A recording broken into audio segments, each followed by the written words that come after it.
Hey, ladies and gentlemen, welcome back to the channel. As always, it is Nick here, back with your daily crypto news and analysis. And today, we are going to be talking about Ripple and XRP. But before we fully jump on in, I just got to say thank you to everyone out there for continuously supporting the channel. We have officially amassed 60,000 subscribers. When I started this channel, it's almost 2 years ago now.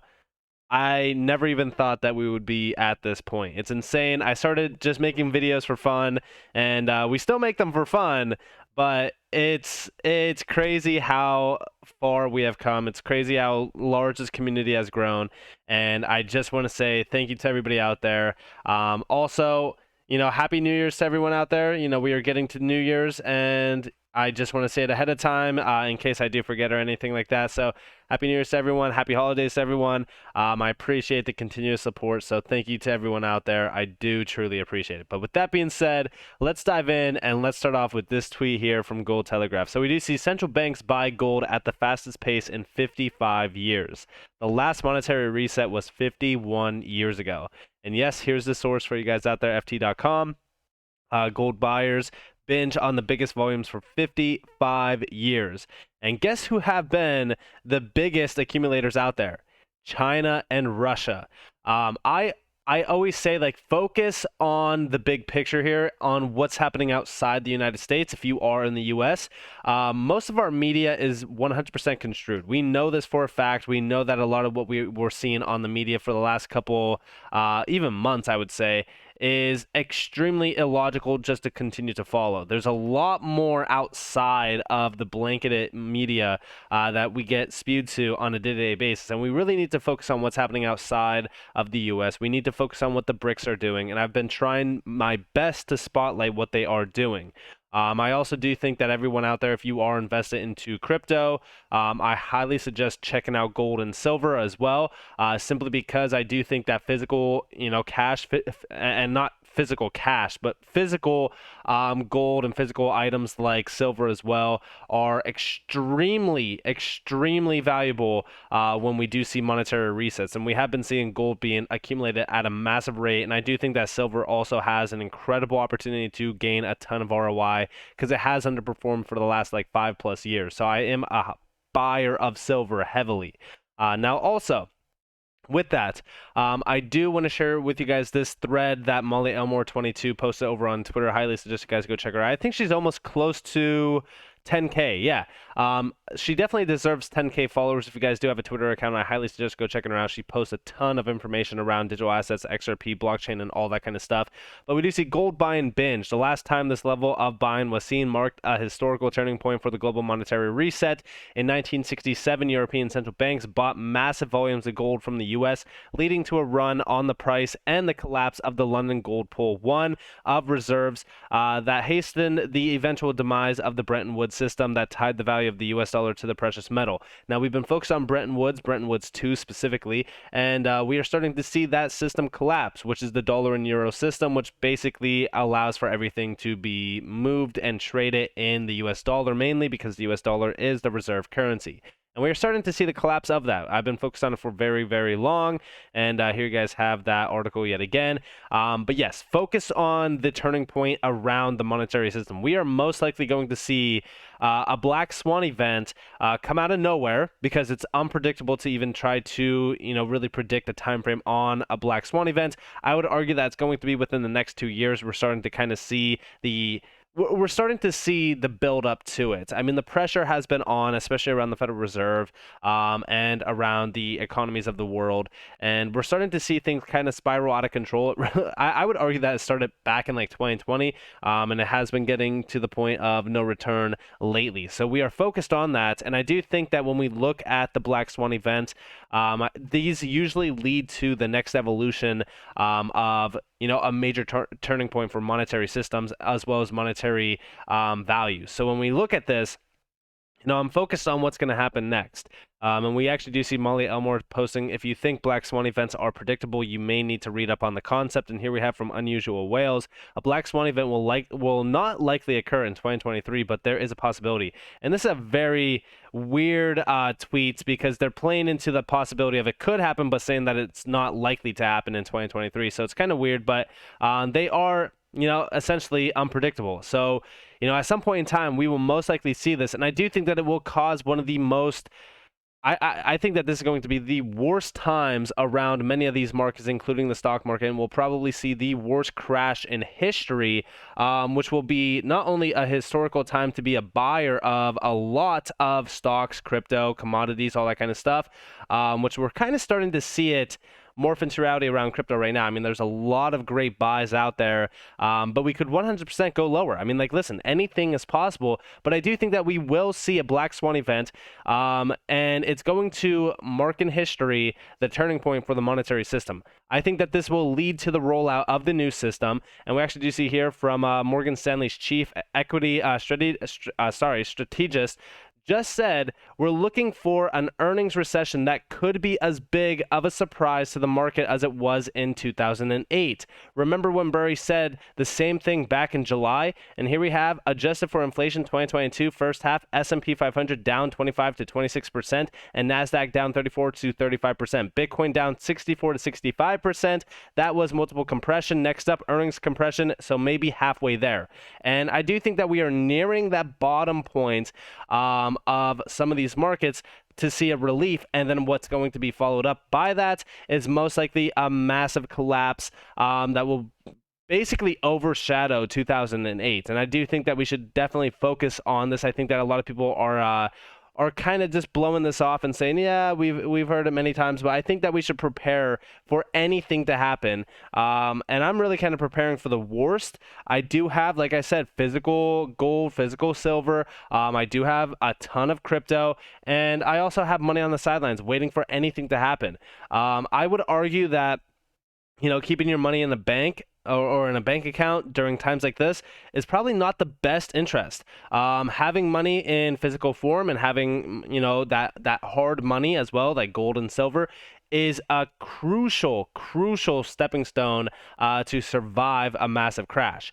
And over here, we do see Jerome Powell is telling you what to expect. Listen carefully. It's all about the new payment system. The next video I will post is even more in your face. Be on the right side of the equation before it's too late. And listen closely to this. Looking forward, rapid changes are taking place in the global monetary system that may affect the international role of the dollar in the future. Most major economies already have or are in the process of developing instant 24/7 payments. Our own FedNow service will be coming online in 2023. And in light of the tremendous growth in crypto assets and stablecoins, we are examining whether a U.S. central bank digital currency would improve upon what is an already safe and efficient domestic payment system. As our white paper on this topic notes, a U.S. CBDC could also potentially help maintain the dollar's international standing. And again, a lot of people will say it's delayed until 2025. They are not going to tell you exactly when this will launch. This will launch from the dust that settles around a Black Swan event. Like I said, in my opinion, this is going to roll out from a Black Swan event. And we do see over here from Digital Assets Daily, the train has left the station, Rosie Rios. Here you guys have from the Fed Pay Improve. We do see the FedNow service is coming, and financial institutions and service providers are preparing for the future of instant payments. Read our latest Pioneers of Now roundup for the best planning advice. And here we have the full-on report. So with the fast approaching launch offsite of the FedNow service in 2023, financial institutions and service providers around the country are preparing for the future of instant payments. The Federal Reserve's ongoing Pioneers of Now series highlights leaders from these organizations working towards early adoption of the FedNow service. And here are some of these individuals. So this is from the Bankers Bank on defining the future of payments offsite. As an early adopter of the FedNow service, we get the opportunity to develop the kind of products that we believe our customers will need before they ask for those products. And here we have from So this is BNY Mellon. Instant payments have dramatically changed the payments paradigm because we have become accustomed to existing payment methods and their limitations. As a society, we have not yet realized or embraced the full potential of real-time payments. Here you guys have from Pitgen. One of the biggest use cases we see is for loan payments. We want to give community credit unions. So we're seeing this morph into reality around some of the largest names around payments. And it's only a matter of time. I mean, like, listen. When I look at a lot of these reports, it's crazy that they're really kind of just like right in your face. Like they are preparing you for what is happening. One of the craziest videos that I've seen though today was from Kristalina Georgieva. I hope that I'm saying her name right. I'm probably not. She's the managing director at IMF. I really kind of butcher a lot of these names and I do apologize. But nonetheless, we did see keyword transform from XRP Chiz, and he's quoting this, and we do see 2023 will be a difficult year for the world. The silver lining is we could use it to transform economies and accelerate change that's good for our climate, good for growth. At the IMF, we recognize our responsibility to be a force for good. Watch this event and listen closely to what she is saying here. My message is the following. 2023 is going to be a difficult year for the world. And the silver lining can only be that we use it to transform our economies, that we accelerate change that will underpin sounder prospects for growth. And that we, the IMF, fully recognize our responsibility to be a force for good. And a force we will be. All of us. They are all preparing us for what's going to be happening. Even the Bank of England, they have this RTGS renewal program. This is centered on the infrastructure that holds accounts for banks, building societies, and other institutions. This is a system that will undermine and continue to disrupt crucial parts of the entire system in the UK. And we even do see, like, why is it necessary to renew the RTGS? Renewing the service is necessary because the way payments are made has changed dramatically in recent years, reflecting changes in the needs of households and companies, changes in technology, and an evolving regulatory landscape. Absolutely crazy. Like, look at what is happening here. This is centered on high-value payment systems. I mean, this is insane. I mean, like, nobody is, like, focused on this. Like, everyone should open their eyes to this. I know that there's a lot of you out there, especially in the XRP community. Like, the XRP community is one of the brightest out there. A lot of you guys are incredible researchers. Like, a lot of you realize the potential and the power behind everything happening right now. And you can really kind of tie it to what's happening within crypto as well. And I think that that is the greatest way to look at it because, in my opinion, and we even seen Jerome Powell say it over here, you know, they see the value behind digital assets. They see the value behind crypto, stable coins. I mean, everything that we are watching, you know, and what we have watched as well in the past is leading us up to this big event, this large event centered around the monetary system. And we even do see here the transition plan. So on December 5th, 2022, we announced the migration of CHAPS to ISO 20022 messaging. Now, it was centered on April of 2023. This got delayed until June 19th. But I actually think that this is good. I think that this is not too bad of a new date. And it's really kind of questionable, like, okay, what is happening around this? A lot of people will tie this to XRP. A lot of people will tie it to this, that, whatever. It doesn't matter. All we know is that big things are happening around ISO 20022 messaging. We are seeing a big facelift happening to the entire financial system, centered in some of the biggest areas around the world, like the UK, the US. The entire European zone is being disrupted. I mean, even the ECB, right? So we do see the decision follows a period of consultation with the CHAPS direct participants to understand the impact of the European Central Bank decision to move their target to ISO 20022 migration, from November 21st to March 20th. The ECB replan, combined with the subsequent decision by SWIFT to move its cross-border ISO 20022 implementation to March 20th, has had a considerable impact on the industry preparation plans. So everything kind of got delayed a little bit, but we are starting to see massive transitions. And we even see that the bank will be adjusting milestones to avoid clashes with the revised transition state 2.1 migration. Our aim is to minimize the impact of the revised timeline on the transition state 3 implementation currently scheduled for spring of 2024, whilst also ensuring that the plan is safe and robust.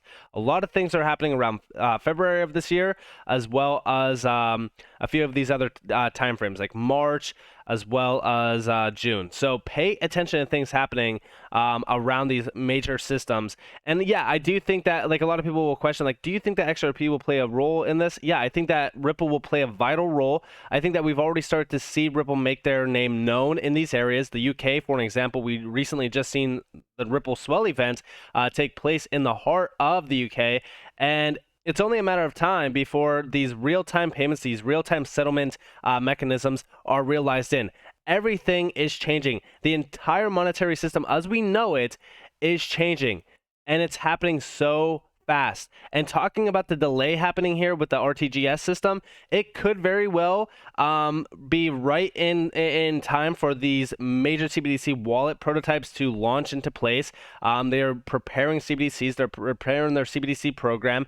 All of this is happening in real time. I think that everyone should open their eyes to what's happening right here because, you know, they're really kind of giving us the warning signs. I do think that 2023 is going to be a rough time frame. The IMF is warning us about it.